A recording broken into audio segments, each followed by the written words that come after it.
Faça do seu alimento seu remédio, do seu remédio o seu alimento. Essa frase é bem conhecida, antiga, do Hipócrates, o pai da medicina ocidental, da medicina convencional. Mas Avicena também sempre falou disso, todos os médicos sempre falaram da nutrologia. Vários médicos famosos que a gente já entrevistou aqui no programa Saludes sempre reclamaram da, do currículo da medicina, né? Pouco se falou sobre nutrição. E, aliás, é um tema absolutamente importante. Tanto é que depois se fiz cursos de pós-graduação em nutrologia.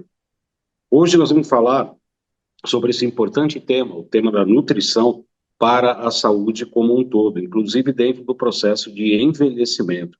Para isso, eu tenho o prazer de receber Denise Carreiro, nutricionista, fez faculdade de saúde pública na USP em 82 e especialista em nutrição funcional e desde 1991.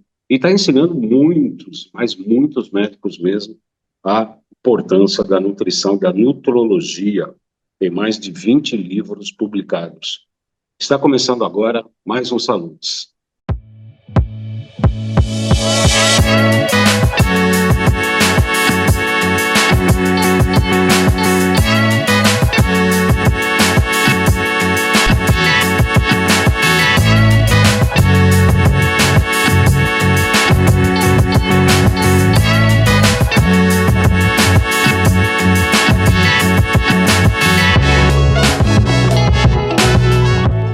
Muito boa noite a você, seja muito bem-vindo ao programa Saludes, que está recebendo hoje Denise Carreiro, nutricionista pela Faculdade de Saúde Pública da USP, uma importante nutricionista que está abrindo vários caminhos para esta importante disciplina na área da medicina. Tem mais de 20 livros publicados, os dois últimos, Abordagem Nutricional do Envelhecimento Saudável, que falaremos oportunamente. Muito boa noite, Denise Carreiro, sempre um prazer recebê-la aqui no Saludes.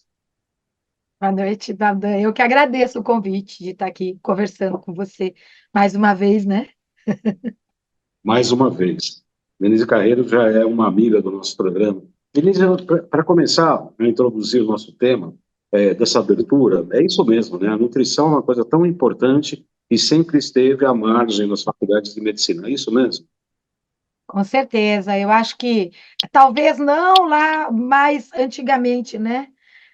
Porque o médico, lá atrás, quando a pessoa chegava, você pega lá a década de 50, 60, se a pessoa chegava e falava assim, eu tô com dor de estômago, eu tô com azia, normalmente era assim, brigou com alguém? Comeu alguma coisa diferente, né? Então, assim, vamos entender um pouco a causa. Mas eu acho que, principalmente, a partir do momento que entrou muito forte a indústria farmacêutica, eu acho que a nutrição começou a ser ignorada, porque a própria medicina baseada em evidências, a nutrição não entra nessa métrica, né? Porque você não vai conseguir estudar um nutriente isoladamente em uma função isolada, isso não existe, né? Eu costumo falar que o organismo é um grande laboratório de química. Tem reação acontecendo o tempo todo para todo lado, nós somos consequência das reações que acontecem dentro da gente, mas os reagentes são os nutrientes. Se falta desequilíbrio, se sobra desequilíbrio. Então, não existe ação isolada e muito menos em um único processo. Cada nutriente vai ter milhares de funções dentro do organismo. Então, você não consegue delimitar essa ação a ponto de você fazer um artigo científico e ele fechar um assunto. Isso não existe dentro da nutrição. Tudo isso, né, doutora Denise, sem falar no tratamento individualizado, né? De repente, uma vitamina, um nutriente para um paciente pode ser excelente, mas para outro, em determinado momento, pode não ser. Não existe regra geral. É isso mesmo? Concorda com isso? Isso, quando você fala de Hipócrates, né? Na mesma época, Lucrécios falava alimentos que para um é remédio, para outros, né? Então, além dessa individualidade, ela implica também o próprio documento das DRIs, que é feito pelo Instituto de Medicina, né, que é utilizado no mundo todo, e ele coloca o seguinte, que a real necessidade de um nutriente nunca é efetivamente conhecida. Em função do quê? Da individualidade. Então, muitas vezes, para mim funcionar igual ao vizinho, eu vou precisar de mais daquele nutriente para que ele consiga executar a mesma função. Tá? Uhum. Então, quando você fala de individualidade bioquímica, isso é o primeiro conceito que rege, né, a nutrição clínica funcional. Por quê? Porque é isso, eu preciso tratar ou equilibrar o organismo e não controlar o sintoma, né? É equilibrando o organismo que a gente consegue, é o terreno biológico, né? O organismo é de nutriente, é feito de fitoquímicos. Então, se eu não equilibro esse organismo, eu efetivamente não vou conseguir mudar um quadro. O medicamento, de uma maneira geral, ele pode controlar determinados sintomas, porque às vezes nem isso, mas efetivamente mudar a causa e recuperar a função, quem faz é, fisiologicamente falando, é o processo nutricional. A gente tem, dentro dessa abordagem integrativa, todos esses processos que envolvem a parte física, mental, emocional, espiritual, todas as terapias complementares que vão agir sempre no sentido de equilibrar o organismo, não é isso? Né? É Todas isso. as terapias que você, né, que você traz muito aqui, que o pessoal sempre conversa bastante, né? Então, a gente percebe que elas são sempre voltadas para equilibrar o organismo. E para você equilibrar o organismo, você tem que ter matéria-prima adequada. Não tem como você equilibrar um organismo se a matéria-prima que forma todas as células, os hormônios, as enzimas, os neurotransmissores, as células de defesa, né? Essa matéria-prima, essa parte que é palpável, como a gente fala, né? Ela vem do alimento que a gente come. Não tem como você. Eu brinco e falo que a gente não aprendeu a fazer fotossíntese, né? Não dá para viver de luz que nem a plantinha. A gente tem que ter essa ingestão da matéria-prima, e quando eu comer esse alimento, ele tem que ser digerido e absorvido, né? E E, assimilado, né, doutora Denise? Também tem que ser bem assimilado, inclusive, né? É, exatamente. É só a exatamente. partir do momento que você tem o conjunto dos reagentes que você vai ter a assimilação e, portanto, a função de cada um sendo executada. Então, a gente precisa garantir esse processo alimentar. E a própria Organização Mundial da Saúde, né, Maldan, coloca que mais de 75, 80% das doenças, elas têm como base causas alimentares. Então, entender a fisiologia nutricional para que se entenda as causas alimentares que podem desencadear disfunções que estão na base das doenças crônicas não transmissíveis. Então, é Eu quero isso que lembrar. não é Pode falar. conhecido. Não, pode falar, tranquilo. Não, não, pode continuar, por favor. Então, dentro desse conceito que a gente fala que a nutrição não é muito entendida, né? Porque ela acaba ainda hoje sendo muito voltada o alimento como caloria, pezinho, pontinho, vilão, mocinho, engorda, emagrece, é preciso comer para parar de pé. E pouco entendido o quanto que ela vai determinar todas as funções do organismo, né? Não só as funções, como estrutura. Então, você pensa em estrutura e função do organismo, elas são dependentes dessa matéria-prima que você está colocando lá dentro, né? Tá certo. Eu quero lembrar os nossos espectadores que o programa Saúde tem o patrocínio da Hidrogênio Max, que é uma empresa que produz garrafas de hidrogênio e outros equipamentos de hidrogênio, que são bastante importantes para a área da saúde. Você é interessado, clique com o seu celular no QR Code aí da tela, que você vai ter acesso a vários produtos, aí, várias máquinas de produção de hidrogênio. Nós estamos entrevistando a doutora Denise Carreiro, que é um baluarte da nutrição na área da medicina. Dá muitas aulas para muitos médicos, muitas palestras. Está reduzindo essa resistência à informação da nutrologia, da nutrição, entre os médicos, doutora Denise, ou ainda há muita resistência? Eu acho que, apesar de ainda haver muita resistência, né, principalmente na medicina acadêmica, está ampliando, sim, esse, pelo menos essa vontade de entender um pouco melhor. Porque o que a gente percebe muitas vezes é que a coisa também ela vem um pouco de baixo para cima. Ou seja, Hum, os leigos estão se informando muito, é né? Você verdade. muitos leigos que acompanham o teu programa. Eles querem informação, eles querem entender, porque eles chegam muitas vezes no nosso consultório assim. Já passei por tantos médicos, por tantos nutricionistas, por tantos psicólogos, e eu não consigo recuperar as minhas funções. Eu continuo não equilibrando, eu continuo não passando bem, eu continuo não resgatando a minha saúde. Sim. Então, e aí essas pessoas elas vão atrás, elas vão procurar, elas vão para a internet, elas vão, né, tentar entender o que acontece com elas. E é muito comum o paciente chegar para mim e falar assim, eu pergunto, quem que me indicou para você? Para mim é sempre importante, porque até quando é algum profissional para a gente trocar informação e tal. E aí eles falam assim para mim, a internet, porque o pessoal está procurando muito. E muitas vezes eles falam isso para mim. Eu fui no médico ou no nutricionista, e aí ele me falou isso, eu levantei e fui embora. Entendeu? Então, assim, como assim? Como é que, tipo, essa pessoa não se informou e não se atualizou? Então, isso tem feito com que muitos profissionais tenham começado a ir atrás e se atualizar. A ciência, de uma maneira geral, a medicina e a nutrição e outras, né, áreas da saúde, são ciências em evolução, né? Então a gente está sempre aprendendo, sempre entendendo, sempre buscando, né, mais informações.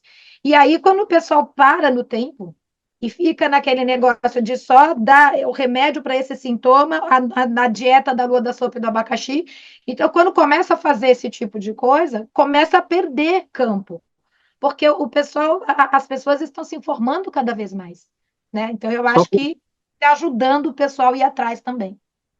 Só para ilustrar exatamente o que a doutora está falando, recentemente eu recebi um WhatsApp de uma menina de 26 anos. Eu quero saber se o Zapper, olha, sabendo o que que é o Zapper com 26 anos, pode curar uma pangastrite. Pangastrite, para quem não sabe, é uma gastrite genérica no estômago que não tem uma área localizada. E ela queria saber se o Zapper poderia curar, entre aspas, a pangastrite dela, porque ela tinha tomado pantoprazol e isso tinha atacado o seu fígado, que estava inclusive já com esteatose não, estava com gordura no fígado, né? Aí, uma menina de 26 anos, mas assim, pode curar? Falei, não, precisamos fazer um teste aqui de biorressonância, precisa fazer várias coisas para ver como é que você está para poder chegar num tratamento adequado. Mas veja só, uma menina de 26 anos, sabendo o que é Zapper, passou por vários médicos, inclusive com fitoterápicos, que não deram resultado, e ela queria saber se o Zapper, que é um equipamento de frequência, poderia curar, entre aspas, a pangastrite. Você vê o nível de informação que hoje a internet, obviamente, está É produzindo, isso. né? É isso, né, Valdo? É isso que a gente está sentindo no consultório cada vez mais, né? O pessoal chega já com essas colocações, e muitas vezes com muito sofrimento, muito problema de muito tempo. Você vê nesse caso, né, como você colocou, se você não entender como é que é a alimentação dessa pessoa, o que que ela está colocando lá dentro, se ela está produzindo um ácido clorídrico adequado, e provavelmente já não estava quando teve o processo. Aí entra com o inibidor total, né, da produção desse ácido clorídrico, aí pronto. Você falou, ela já estava com comprometimento no fígado e provavelmente no sistema nervoso central, porque você começa a inibir a absorção de todos os nutrientes.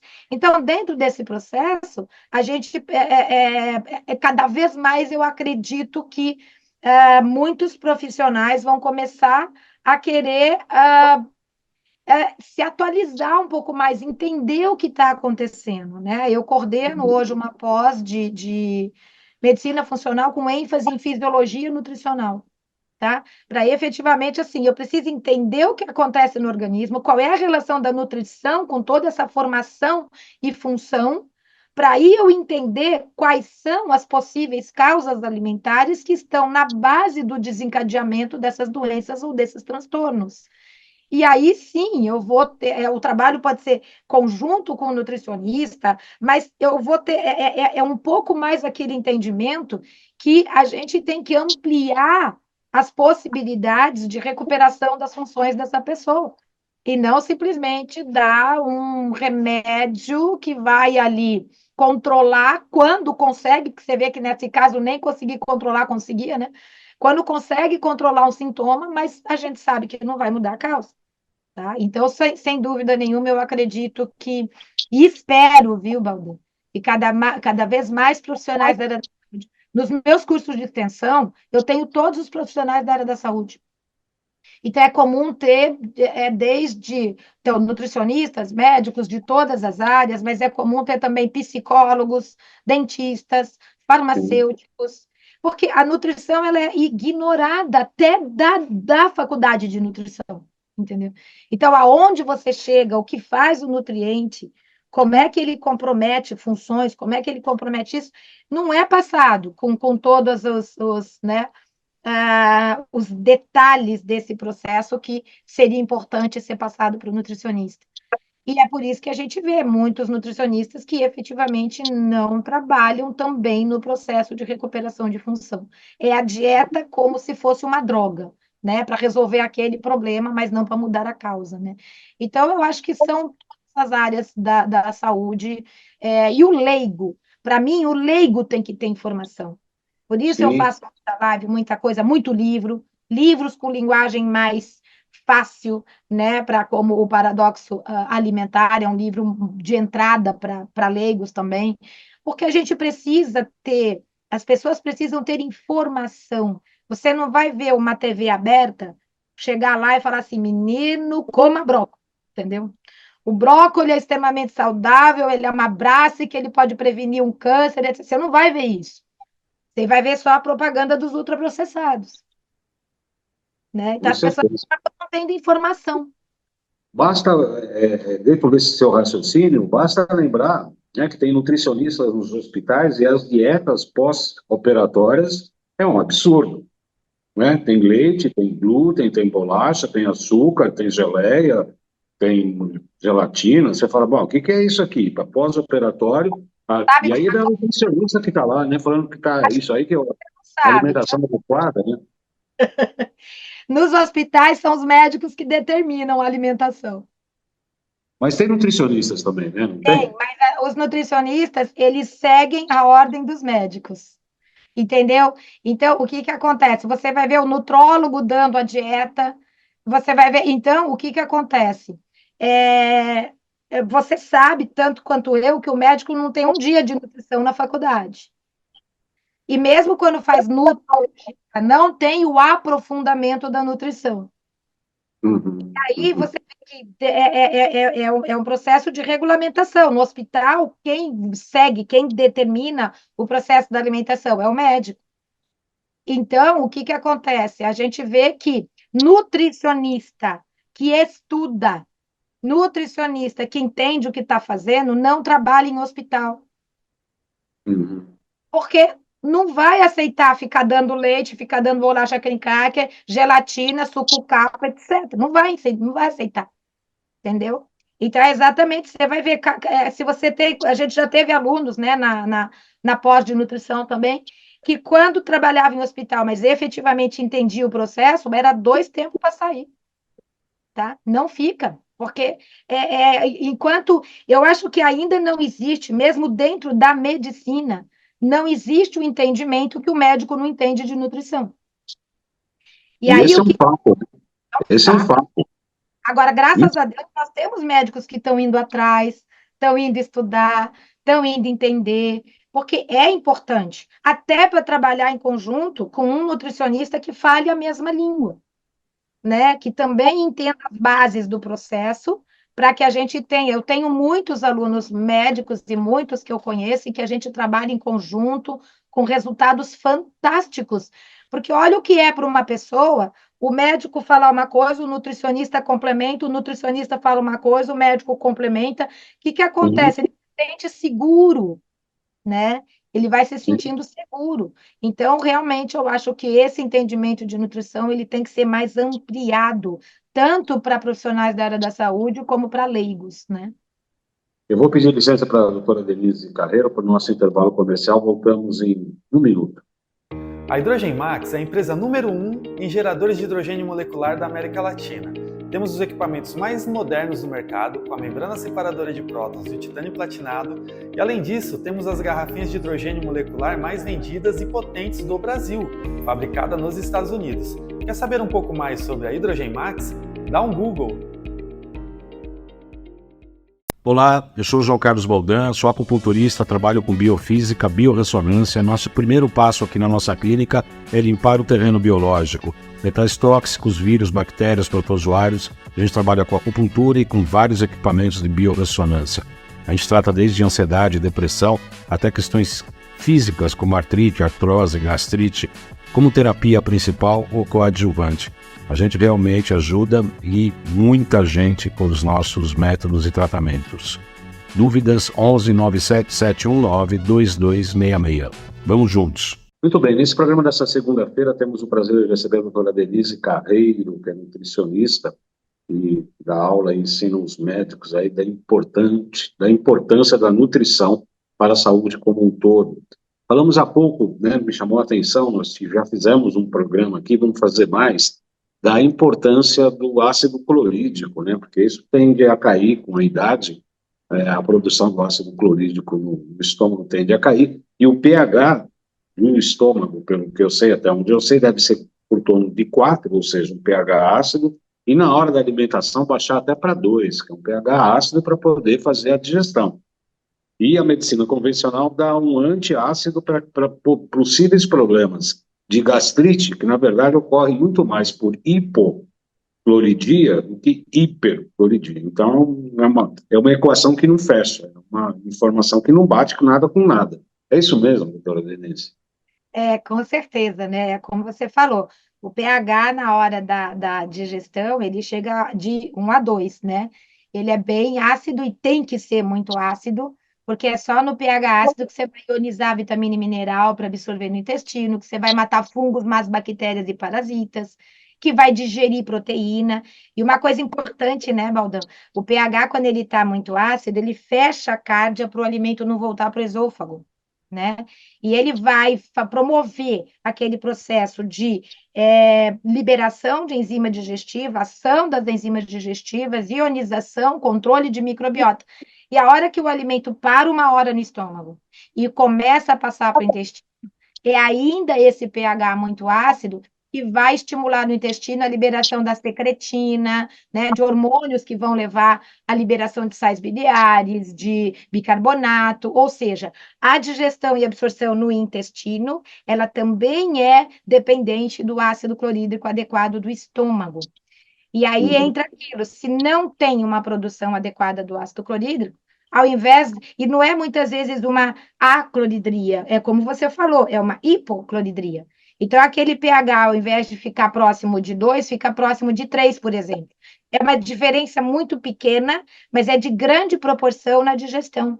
E aí, aquele alimento que chega lá, ao invés de ele chegar, quebrar e ir embora, ele para, fermenta, estufa, irrita, e ainda pode cutucar a carne e voltar para o esôfago. Sendo que o esôfago não é preparado para ter absolutamente nada de ácido clorídrico. Então, nesse processo, esse esôfago vai ficar irritado com aquele pouco, que é pouco para o estômago, mas é muito para o esôfago. Então, pode dar azia, queimação, refluxo, pigarro, tosse, formação de muco. E aí, lá vem o quê mesmo? Inibidor de bomba de prótons. Aí o pessoal pega e inibe totalmente a produção do ácido clorídrico. E é claro... Desculpa, falo. Só vai piorar o sintoma, né? Porque no momento inicial, anestesia, né? Porque eu brinco falar, alcaliniza até a alma, né? Então, no momento inicial, anestesia. Mas todos os próximos problemas que a pessoa vai ter, vai ser em função disso. Porque breca a absorção adequada de vitamina e mineral, não consegue controlar a microbiota saudável, altera a microbiota saudável, que é um determinante para a nossa saúde imunológica, neurológica e endócrina, e não consegue digerir proteína adequadamente. E proteína mal digerida é uma grande causa de inflamação do organismo, né? Aliás, é uma grande epidemia que é a desbiose intestinal. Eu recebi com muito prazer esse livro aqui, Abordagem Nutricional no Envelhecimento Saudável, da doutora Denise Carreiro, e ela fala logo na abertura do programa, aqui do livro, E nos próximos anos, a partir de 2025 até 2030 e por aí vai, a população brasileira, e no mundo como um todo, mas no Brasil inclusive, vai ter muitas pessoas acima de 60 anos, né?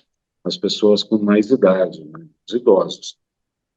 E como é que se envelhece saudavelmente? Por incrível que pareça, nesse livro, a doutora Denise coloca que um grupo dessas pessoas, que já está na terceira idade, na chamada terceira idade, tem condições de saúde até melhores que os jovens, né? De fast food, de refrigerante, de leite, que é o assunto que a gente vai tratar no próximo programa.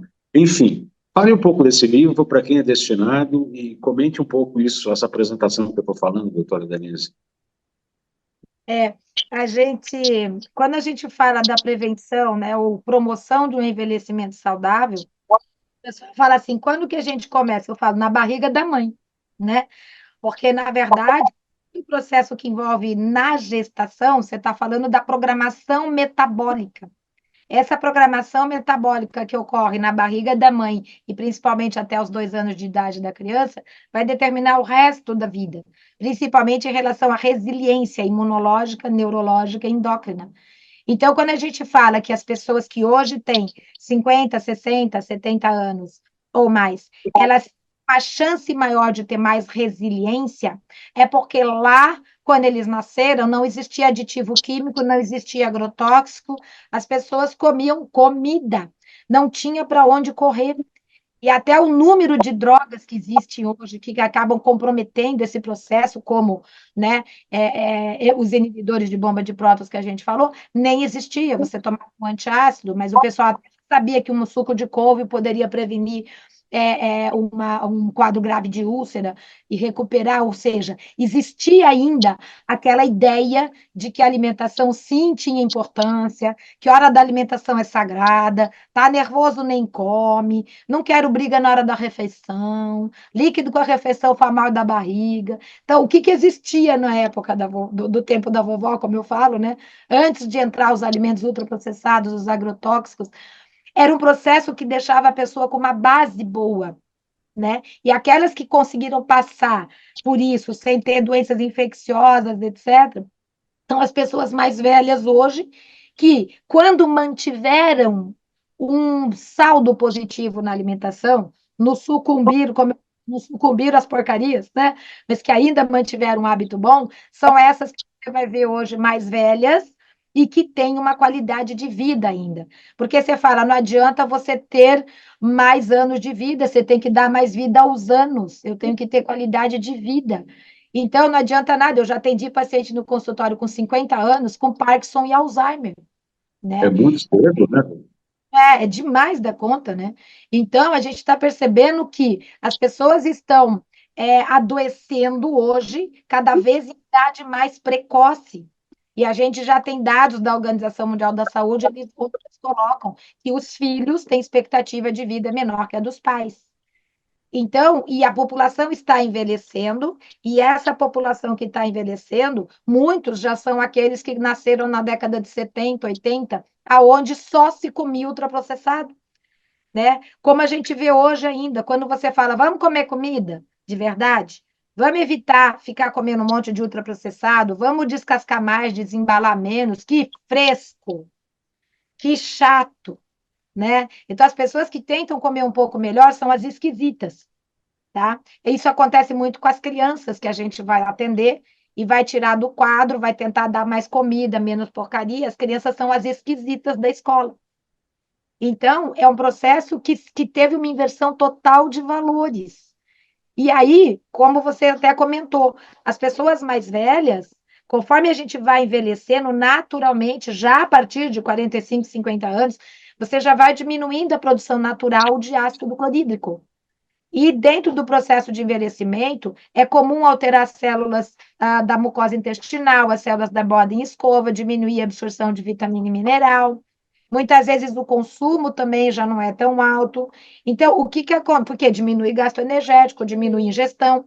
Então, dentro desse quadro, existe um processo que, com o envelhecimento, ele favorece a diminuição, às vezes a insuficiência de vitaminas, de minerais, de ômegas. é mais fácil alterar a microbiota tende a mudar também. Então, a gente tem que ficar muito atento para todo um processo de promoção dessa saúde, porque isto é fisiológico, mas pode ser totalmente contornado quando você tem uma base boa de matéria-prima. E isso a gente vê nas populações que hoje são chamadas aí de blue zones, né? Mas a gente não precisa nem chegar lá, é o que a gente observa nas pessoas que estão à nossa volta. Aquelas pessoas que você vê que estão com 80 anos, 90 anos, mas com uma cabeça boa, que tem autonomia, que não está dependendo de ninguém, que não está tomando 10, 12, 17 medicamentos, como o paciente que eu já peguei. Então, quando você vê isso e você vai avaliar essa alimentação da pessoa, é aquela que ainda vira para você e fala assim: tá na hora de jantar. Ah, é? Mas vamos comer o lanchinho? Lanchinho não. Janta, que lanchinho? Vamos comer comida. Certo? Então, você vê aquela pessoa que mantém um processo onde, no dia a dia, ela vai ter muito mais alimentos que dão nutrientes e que não agridem o organismo. E, a partir daí, eu tenho muito mais chance de ter um melhor funcionamento em todos os níveis, físico, mental e emocional. A gente tem a resistência à insulina hoje como um dos principais fatores, né, que desencadeiam as doenças que hoje mais matam, certo? E dentro desse processo, muitas causas dessa resistência à insulina estão ligadas a alimentos inflamatórios, estão ligados ao leite de vaca, estão ligados a açúcar, aditivo químico, estão ligados a baixíssimo consumo de legumes, verduras e frutas. Então, se a gente começa a trabalhar isso dentro de uma alimentação, eu falo que a alimentação do tempo da vovó, né? Voltar a comer comida mesmo, de verdade, horários regulares, alto consumo de fruta, legume e verdura, de preferência orgânica, que tem aí 40%, 50% mais de fitoquímicos. Uma fruta, um legume ou uma verdura tem mais de 1.000 fitoquímicos. Esses fitoquímicos que já se conhecem, eles já são comprovadamente um dos principais fatores que levam a uma longevidade saudável, porque eles têm uma ação de hormese no organismo, eles são chamados de hormetinas, e que eles fazem um controle das ações anti-inflamatórias, anti-alérgicas, antioxidante, ativando vias anti-inflamatórias, ativando vias que inibem a ação, por exemplo, de NF-κB, que é altamente inflamatório. Quem que faz isso? Fitoquímicos. E muitos desses fitoquímicos de legumes, verduras e frutas, eles vão desempenhar no organismo as mesmas ações que você já deve ter ouvido, né, Baldão? Quando se fala no envelhecimento saudável, o pessoal coloca muito sobre a restrição calórica, que é 10 a 15% de consumo menor do que o que a gente, teoricamente, ficaria ou seria adequado. Mas os fitoquímicos imitam os efeitos da restrição calórica sem desnutrir. E aonde você tem isso? Frutas, legumes, verduras, integrais, leguminosas. E hoje o pessoal deixa de comer isso para comer suplementos, para consumir suplementos prontos, shakes, né? Barrinhas de cereal, que são altamente químicos, altamente ultraprocessados, e consome isso no lugar de uma fruta. E a gente começa a coisa certa, ainda achando que está fazendo a coisa certa. Doutora Denise, a gente fez um workshop no dia 19 de outubro, agora passado, sobre pulsologia chinesa, o diagnóstico pelos pulsos, segundo a medicina tradicional chinesa. E dos 20 e tantos participantes, 23 participantes nesse primeiro, tinham 2 nutricionistas, que eu acho fantástico. E pela pulsologia... muita vontade de fazer o curso, só que eu estava dando aula. Mas, olha, dia 15 de março, provavelmente, faremos a segunda versão. Eu gostaria muito que você fosse. A gente está em fazer um pouco híbrido, né? Porque o pessoal reclamou um pouquinho que precisava de mais prática. Talvez a gente faça uma parte teórica online, pelo Zoom, e depois uma parte mais prática, que a gente as pessoas querem, começa a pegar o pulso como alunos, né? E para o nutricionista, obviamente, dá para perceber a atividade do intestino delgado, principalmente, que é a assimilação nutricional, e do intestino grosso, né, que é o anabolismo e o catabolismo. Ajuda muito, inclusive, numa determinada linha de tratamento. Porque eu cheguei, no sábado mesmo, estava jantando com o meu doutor Fiotti, né, o meu doutor Filho, que é ortopedista, falando para ele exatamente isso. Todas as medicinas funcionam, todas estão corretas, desde que adequadamente aplicadas. E a nutrição tem um papel fundamental nessa questão, que é a gasolina do carro. Não adianta colocar um Fusquinha 66 para subir a Serra da Mantiqueira com álcool e uma gasolina de baixa qualidade, né? Vai pifar no meio da serra, não tem como, tá certo? Com certeza. E é a energia e é a estrutura. Porque, na verdade, o alimento ele vai te dar energia para as funções, mas quem executa as funções também são os nutrientes. Então, eles são aqueles que vão ser a base estrutural e a base funcional, né? E vai dar energia. E aí, quando você pensa em qualquer linha terapêutica, ela vai funcionar melhor em quem está melhor nutrido ou quem está com alto consumo de porcaria, de aditivo químico inflamado. Então, qualquer terapia que existe, ela tem muito mais efetividade a partir de uma base de um terreno biológico adequado. Aí ela vai ter outra ação, né? Perfeito. E aqui no consultório a gente faz exatamente isso. Quando as pessoas vêm eu falo, traz todas as medicações, porque o raciocínio clínico indica determinado fitoterápico, homeopático, alopático, seja lá o que for, né? Alimento, etc. Mas a dosagem para aquela pessoa, a gente faz tanto biorressonância ou o Bidort mesmo, para avaliar a dosagem. Porque o raciocínio clínico é uma coisa, e o corpo da pessoa e a assimilação é outra. Às vezes tem que ajustar. É a individualização, né? É a individualização. E imagina quando a gente consegue pegar isso, você está trabalhando, se você consegue já trabalhar isso na gestante, na criança, tá? Então, vou te dar o exemplo. Meu neto vai fazer 11 anos, meu neto nunca tomou uma droga, tá? Para não falar que é nunca, nunca, nunca, nunca, ele teve que fazer uma cirurgia de apêndice. Foi a única vez na vida, mas nunca ficou doente, nunca teve nada que precisasse tomar uma droga. Uma nutrição com a homeopatia, com todo esse processo, ele, né, tá extremamente equilibrado, né? E essa é perfeita. Não é isso? E quando você pega desse processo, qual é a chance de lá na frente ter um organismo muito mais saudável e muito mais com resiliência para você ter um envelhecimento mais saudável do que aquele que toma um monte de drogas, o organismo totalmente desequilibrado, né? Então, dentro desse quadro, a gente fala, não é só você viver mais, o problema é qualidade de vida, é isso que a gente não está vendo. Nós estamos vendo as pessoas se aposentarem cada vez mais cedo, porque não tem condição nem física, nem mental, nem emocional.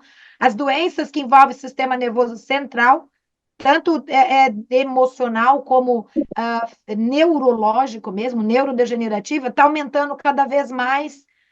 E você ouve o pessoal falar assim, normal, né? Não, não é normal, é comum. Normal é funcionar, normal não é não funcionar. Então, está sendo comum por causa de uma série de fatores que estão se associando para que as pessoas desequilibrem as funções, e aí começa a se manifestar em transtornos e doenças, né? Quero agradecer muito a presença da doutora Denise Carreiro. A gente vai dar continuidade no próximo programa, na próxima segunda-feira, vamos dar continuidade com outro assunto. Nós teremos uma outra entrevista, convido a todos a assistirem. Muito obrigado, doutora Denise. Sempre um prazer entrevistá-la. Eu que agradeço. Tchau, tchau. Tchau.